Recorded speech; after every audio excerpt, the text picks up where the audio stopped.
Hello friends, आप सबका इस चैनल में अंकित स्टूडेंट क्लासेस में स्वागत है। आज के इस वीडियो में हम देखेंगे क्लास 7 के साइंस चैप्टर 1 यानी जल और जंगल।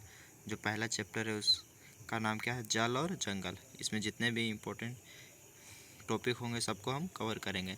चलिए आगे इस वीडियो में देखते हैं, तो वीडियो को अंत तक देखिएगा। जल और जंगल, पहला चैप्टर का नाम क्या है? तो जल और जंगल। इसमें टोटल कितने चैप्टर दिए हुए हैं? तो 18 चैप्टर दिए हुए हैं, यानी आप सबका क्लास टोटल 18 दिन चलेगा। जैसा कि आप देख सकते हैं, फर्स्ट चैप्टर का नाम क्या है? जल और जंगल। चलिए अब आगे की ओर बढ़ते हैं। तो जल और जंगल, तो जल और जंगल के बारे में तो आप सब जानते ही होंगे। जल किसको कहते हैं और जंगल किसको कहते हैं? जल तो किसको कहते हैं? तो पानी को हम जल कहते हैं, और जंगल जितने भी हमारे पेड़ पौधे सभी लगे रहते हैं उस सबको क्या बोलते हैं? तो जंगल बोलते हैं। तो फर्स्ट लाइन में आपका क्या लिखा हुआ है? तो फर्स्ट लाइन में आपका लिखा हुआ है विश्व के 1/3 विश्व के 1/3 लोग जल की कमी की सामना करना पड़ रहा है। मतलब जैसा कि हम आप सबको दिखा सकते हैं स्क्रीन पे, विश्व का 1/3।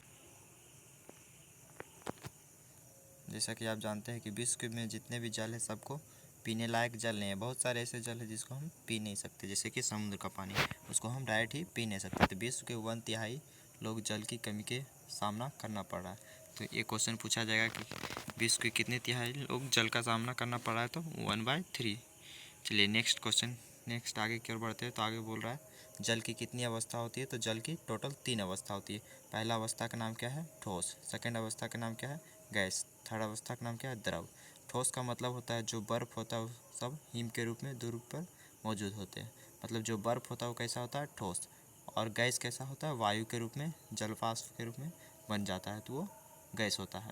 तो और द्रव किसको बोलते हैं? नदी यानी तालाब, महासागरों, झील में जो पाया जाते हैं उसको द्रव बोलते हैं। जैसा कि पानी, ये सब किस में पाया जाता है? तो द्रव के रूप में पाया जाता है। ये सब क्या हो जाएगा? तो द्रव। यानी टोटल जल की अवस्था कितनी हो गई? तो जल की अवस्था 3, फर्स्ट द्रव, सेकेंड गैस, थर्ड द्रव। फर्स्ट ठोस, सेकेंड गैस, थर्ड द्रव। चलिए आगे की ओर बढ़ते हैं। तो आप इसका स्क्रीनशॉट लेना चाहते हो तो ले सकते हैं। चलिए आगे की ओर बढ़ते हैं। तो जल चक्र द्वारा जल की आपूर्ति बनी रहती है।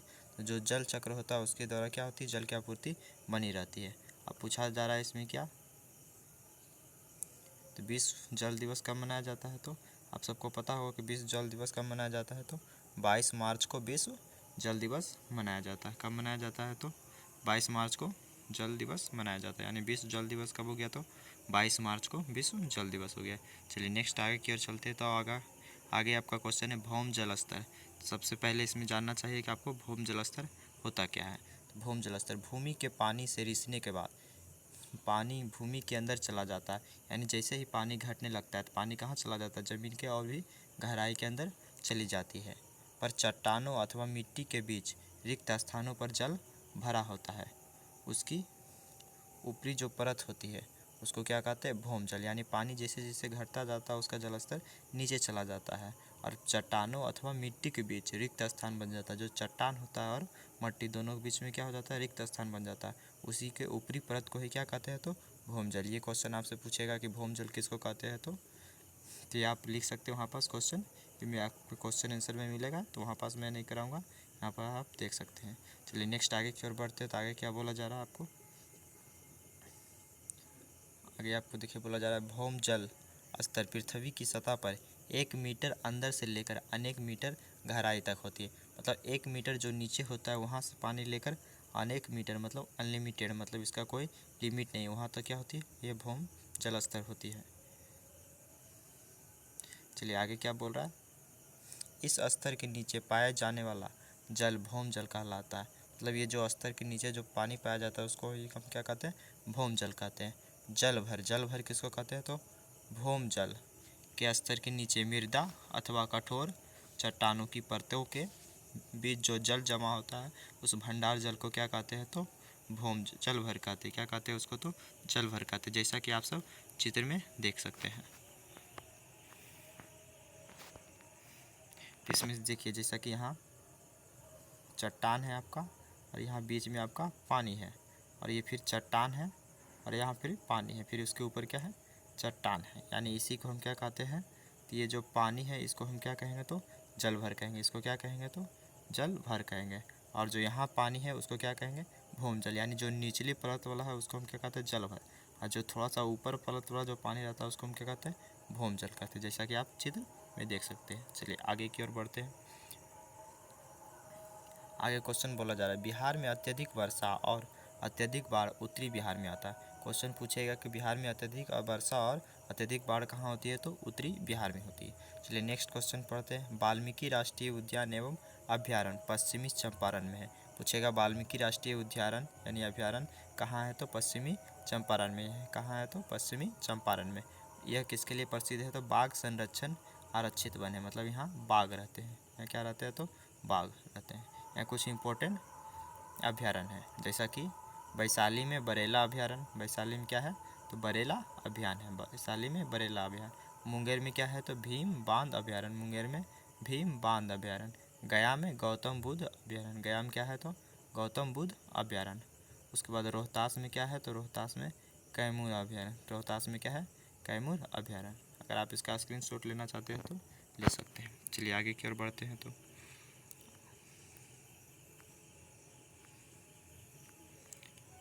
अब यहाँ मिलता है कि खाद्य श्रृंखला हम किसको कहते हैं, तो खाद्य श्रृंखला हम किसको कहते हैं, तो जैसा कि जो जीव पौधे का भोजन के रूप में खाते हैं उन्हें अन्य जीवों द्वारा भोजन के रूप में खाया जाता है और यह क्रम चलते रहता है, जिससे खाद्य श्रृंखला का निर्माण होता है।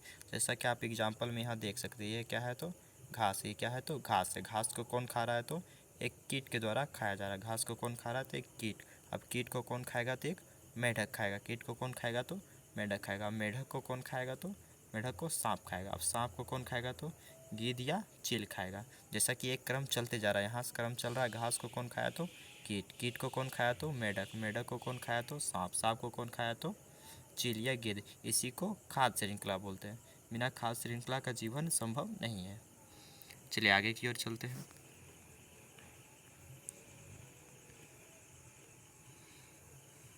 चलिए आगे की बोला मरे हुए जीव जंतु अपघटित होकर ह्यूमस में परिवर्तित हो जाते हैं। पूछेगा क्वेश्चन कि मरे हुए जीव जंतु किस में परिवर्तित हो जाते हैं, तो ह्यूमस में परिवर्तित हो जाते हैं, जो पौधे के पोषण में सहायक होते हैं। पौधे के पोषण में कौन सहायक होते हैं, तो जो मरे हुए जीव जंतु होते हैं वो अपघटित होकर ह्यूमस में परिवर्तित हो जाते हैं, वही हो जाते हैं जो पोषण में हमें सहायक देती है। उसके बाद नेक्स्ट लाइन क्या बोल रहा है आपका, तो अपघटन रासायनिक प्रक्रिया है जिसके फलस्वरूप ऊष्मा उत्सर्जित होती है। किसके फलस्वरूप ऊष्मा उत्सर्जित होती है, तो अपघटन रासायनिक प्रक्रिया के द्वारा ही ऊष्मा उत्सर्जित होती है। किसके द्वारा उत्सर्जित होती है, तो अपघटन रासायनिक प्रक्रिया के द्वारा ही उत्पन्न होती है। अब कुछ देखते हैं गैसों का संतुलन। तो प्रकृति में गैसों का संतुलन, प्रकृति में क्या, तो गैसों का संतुलन। जैसा कि आप सब देख सकते हैं, पादप है जो क्या छोड़ते, तो गैस ऑक्सीजन, यानी ऑक्सीजन जो छोड़ते हैं। मनुष्य यानी जीव जंतु जो होते हैं क्या करते हैं, ग्रहण करते हैं। यानी जैसा कि हम लोग मानव, जो मानव है क्या ग्रहण करता है, तो ऑक्सीजन ग्रहण करता है। और मानव क्या छोड़ता है, तो कार्बन डाइऑक्साइड छोड़ता है। और कार्बन डाइऑक्साइड को कौन ग्रहण करता है, तो ये पेड़ पौधे ग्रहण करते हैं। जैसा कि आप सब देख चुके हैं कि पेड़ पौधे क्या छोड़ते हैं, तो ऑक्सीजन। और ऑक्सीजन कौन ग्रहण करता है, मानव। तो मानव क्या छोड़ता है, कार्बन डाइऑक्साइड। फिर कार्बन डाइऑक्साइड को कौन ग्रहण करता है, तो पेड़ पौधे। चलिए आपसे क्वेश्चन पूछा जाएगा कि मानव क्या छोड़ते हैं, तो कार्बन डाइऑक्साइड, और क्या ग्रहण करते हैं, तो ऑक्सीजन। अब पूछेगा पेड़ पौधे क्या छोड़ते हैं, तो ऑक्सीजन, और क्या ग्रहण करते हैं, तो कार्बन डाइऑक्साइड ग्रहण करते हैं। चलिए बोल रहा है वनों में प्रकाश संश्लेषण की क्रिया के कारण ऑक्सीजन और कार्बन डाइऑक्साइड का संतुलन बना रहता है। किसके कारण बना रहता है, तो प्रकाश संश्लेषण क्रिया के कारण ही ऑक्सीजन और कार्बन डाइऑक्साइड का संतुलन बना रहता है। क्वेश्चन पूछेगा संतुलन किसके द्वारा बना रहता है, तो प्रकाश संश्लेषण के द्वारा ही ऑक्सीजन और कार्बन डाइऑक्साइड का संतुलन बना रहता है। बोल रहा है वन भूमि अपरदन को भी रोकता है। क्या रोकता है, तो वन भूमि अपरदन जो होता है उसमें भी क्या करता है, सहायक प्रदान करता है रोकने में। चलिए आप जैसा कि अब यहाँ पास क्वेश्चन देख सकते हैं, सत्य और असत्य, वर्षा जल का चरम होता है, तो ये सत्य बात है यानी सही है। नदियों का जल खेतों में सिंचाई का एकमात्र साधन है। इसके अलावा भी बहुत सारे साधन हो सकते हैं। चलिए नेक्स्ट बोल रहा है जल की समस्या का सामना केवल ग्रामीण क्षेत्र लोग कर रहे हैं। ऐसा बात तो नहीं है, जल की कमी का कारण और भी बहुत सारे लोग जूझ रहे हैं। चलिए बोल रहा है रिक्त स्थानों की पूर्ति कीजिए, रिक्त स्थानों की पूर्ति करिए, मतलब खाली जगह को भरिए।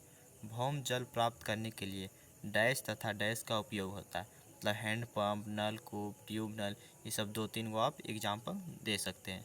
चलिए आगे बोल रहा है आपकी जल की कितनी अवस्था होती है, तो बताए थे बर्फ, वाष्प और जल, यानी ठोस, द्रव और गैस, 3 अवस्था होती है। आगे बोल रहे हैं भूमि जल को धारण करने वाली परत क्या कहलाती है, तो भौम जल कहलाती है। क्या कहलाती है, तो भौम जल कहलाती है। क्या कहलाती है, भौम जल। वन से हमें डैश और डैश का लाभ होता है, तो वन से हमें बहुत सारी चीज़ें लाभ होती है, जैसे लकड़ी की, उसके बाद औषधियों की लाभ होती है।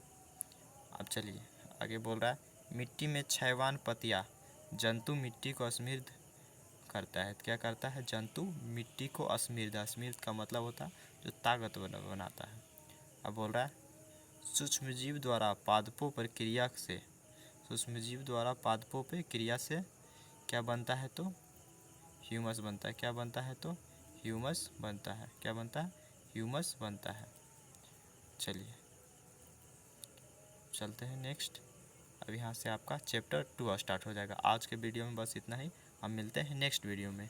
ये वीडियो उन लोगों के लिए भी है जो बीपीएससी का तैयारी कर रहे हैं, क्योंकि बीपीएससी का सिलेबस में भी यह चैप्टर दिया गया था, यानी 7 का जितने भी 18 चैप्टर वो सब भी दिया गया था। अगर वीडियो अच्छा लगा तो लाइक, शेयर और सब्सक्राइब करिए।